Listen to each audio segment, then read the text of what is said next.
Good morning. It's Wednesday. Bonneville broke down. Just checking I've got the mic.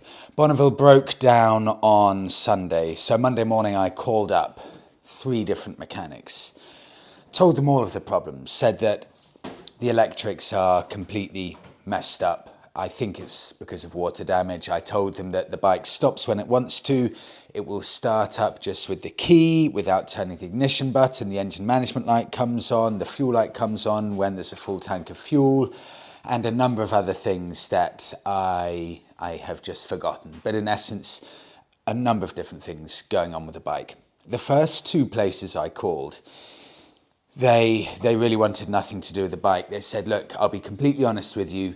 We could be working on the bike for 2 to 3 hours trying to diagnose a problem and may not even be able to figure out what it is. So you may have to end up paying us for 3 hours worth of diagnostic work and not get a result at the end of it. The third garage I spoke to, lovely local garage, I've used them before, and they said exactly the same. They said, look, I'll be honest with you, could be looking at it for 2 hours or so and still not be able to figure out what the issue is. I would suggest, this is what they said to me, I would suggest you take it directly to Triumph, because a problem like this that could be as in-depth as what it is, it really needs a Triumph specialist. Now, after talking to this mechanic for a while, he said, look, I tell you what, there's a place that I highly recommend. For any Triumph work that I don't know what to do with, I always either take a bike there or call up this company.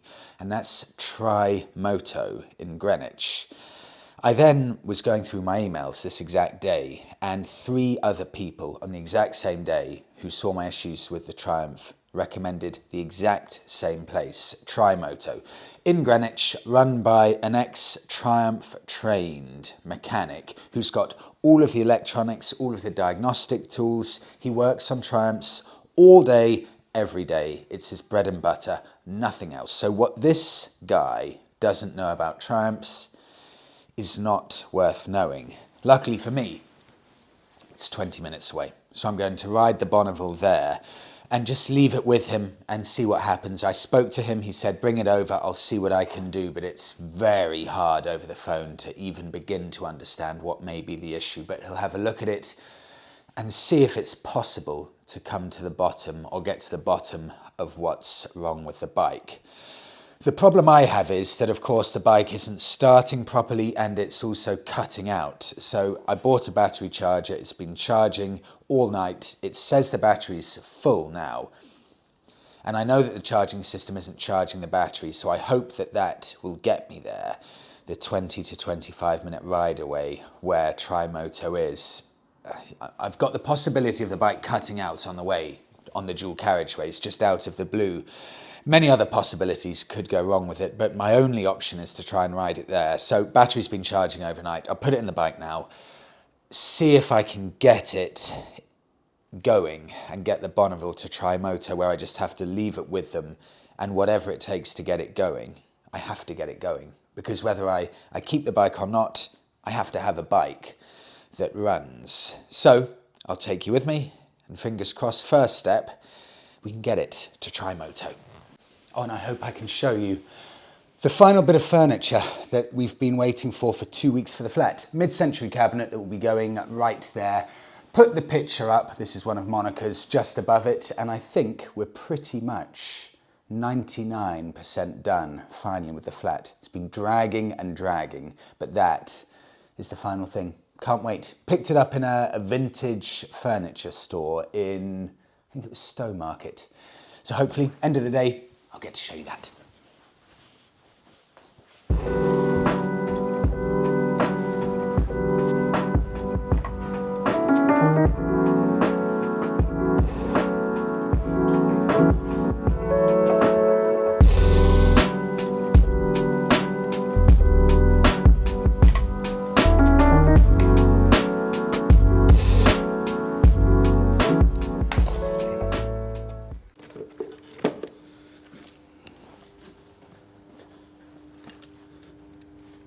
I've got to be really quick if I can get this started, just because I don't fancy the Bonneville's chances of making it much further than 20 minutes or so riding with the way it's been, with all these lights and cutouts coming on.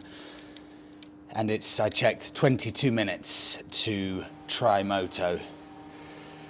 So if it does start, and I'm about 70% sure it will start, I'm then only about 60% sure it will even make it to Tri Moto.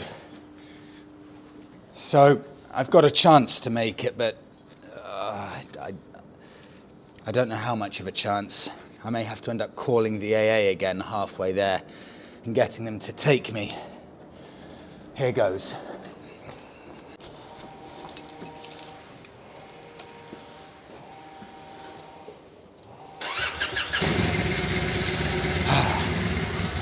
Still, I'm not touching the ignition.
I love places like that. I know 100% the Bonneville is in good hands. Just walking in there, only Triumphs, and my exact model Bonneville, Jason, the owner of Trimoto. There were 2 of them in there. In fact, actually, there were about 4 of them in there, but 2 of them. I was just talking to TJ, guy on the Yamaha there. I'll just quickly butt in before I carry on with Trimoto. He had his bike in Greenwich, went for a coffee. In the time he went for a coffee, his bike was stolen and they had removed his tracker within 30 seconds of stealing his bike, cut off his D-lock and stolen his Yamaha. Insurance company paid out, got him a new Yamaha, but the whole thing, D-lock off, taking off the tracker, stealing the bike, never to be seen again in a matter of minutes. Crazy, crazy. But anyway, Trimoto, I am in complete mental comfort that Jason, the owner, will be the perfect man for the job.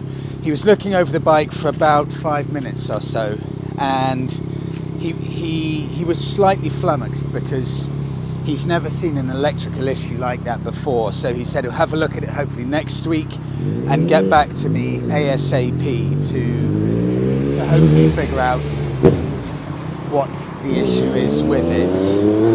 I just love places where it's a specialist place, whether it's Harley, Ducati, etc., etc., just to see a workshop full of that model of bike with an expert who knows everything about them. It's a brilliant thing. So, although I haven't had any work done yet on it, check out Tri Moto if you're in the area and you need a specialist Triumph mechanic. For now though, I have to walk to a station, which funnily enough will be right next to the old place I used to live, North Greenwich Station, just in front of me there. I'll walk over there, get the train back, and my honest guess is I'm not going to see the Bonneville for a good 2 weeks or so. That's my honest guess. Fingers crossed. I just feel good that I'm leaving it there and it's going to be sorted out now. And yeah, I'll get it back eventually and see how long it lasts before it breaks again. Just that, which one? That one. That block right there. In fact, maybe the short one. I used to live in, I spent a year living there. It's incredible how quickly London's getting developed. The whole way along my ride for 20 minutes or so, there was new development, and this place has changed beyond recognition. It was all flat land here. In fact, I lived in, I think it was the first block of flats over there when there was nothing around, and now there's a school, cafes, multiple blocks, O2 Arena just over there. You can just see the top of it in the distance. The whole area completely redeveloped.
I'm a bit jealous because a good friend of mine was at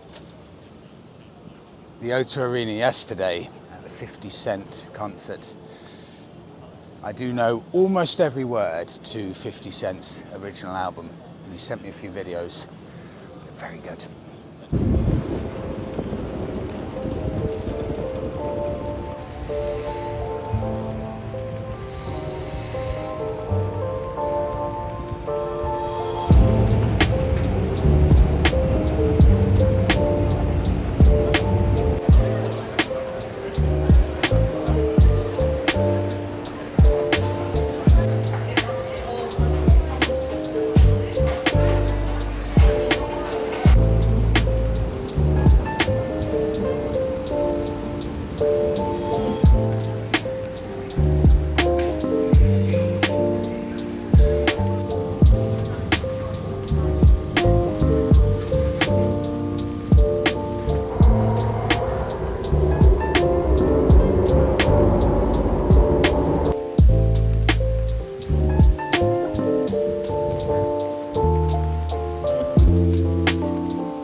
getting antique furniture delivered. Oh, it's so difficult because there's no flat packing involved at all. So when I saw the delivery driver downstairs, just this, not packaged at all, this in the middle of the van, and you have to carry it through about 3 different doors and try and jimmy open a door. But we got it in. We bought this from Stowmarket, antiques shop, lovely little shop. And they believe, although they can't be certain, it's mid-century Danish side cabinet. I just love the quality of this old stuff. I won't get too nerdy, but look at the side of this drawer. All dovetail joints on the side, all the way along there. Just solid wood, beautiful quality. Drop-down hinge on the end for a nice little bar. And on this one, I love it. I get overexcited about this. Side hinges with a little shelf in the middle. And in a few of the places you can see the remnants of the original, or not the original, green paintwork. And that's because this was sitting in someone's garden shed, painted in garden paint, thick green coat of paint, the whole thing. And it stayed like that very possibly for decades in someone's shed until the antiques owner bought it, spent ages painstakingly sanding it down, getting rid of all of that paint and revealing a beautiful piece of Danish furniture. Beautiful. I love stuff like this. It's all got a story. I was, just before I wrap up, and I'm not technically getting any ideas before anyone says, but I went down to see my neighbour Paul's Harley Davidson Sportster. It's got mini 8 bars. It's got the sissy bar on the back. He straps it up with his camping gear, heads off for a few days. It's a nice bike. Not specifically getting ideas, but that did look like a very, very nice bike. I'll keep you all posted, but I honestly think I said it earlier, it's got to be 2 weeks, sorry, not 2 days. I'd be lucky, 2 weeks without a Bonneville. So I really feel like it's just one thing after another. And I feel like I never have the Bonneville. I mean, I pick it up, something's wrong with it. I can't remember the last time I just, for any extended period of time, had the Bonneville. Great, let's go for a ride. Jump on the Bonneville. No, it's always, will it start? It's a lottery. Something's wrong with it. Something needs to be fixed. So I'll see what he says, but it's in excellent hands. And we'll wrap it up there. Thanks so much, everyone, for watching. We'll see you all in the next one.